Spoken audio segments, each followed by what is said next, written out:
আর এবার আপনাদের সরাসরি দেখাবো ন্যাশনাল চেম্বার অফ কমার্সের বৈঠকে রাজ্য সভাপতি শ্রমিক ভট্টাচার্য। আমরা ডে ওয়ান থেকে বলেছি we want a investment friendly state. পশ্চিমবঙ্গে বড় শিল্প আনতে হবে, এছাড়া কোনো ভবিষ্যৎ নেই।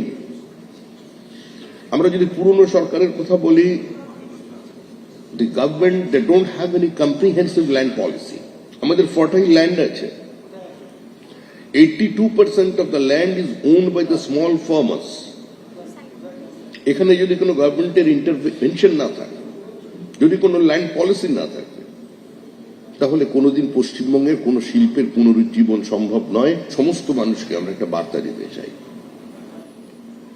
যে আগামী দিনে কোনোদিন কেউ ফ্যাক্টরি করতে গেলে কোন রাজনৈতিক দলের কর্মী আপনাদের কাছে টাকা চাইতে আসবে না, কোন জমির প্রতিবন্ধকতা নেই।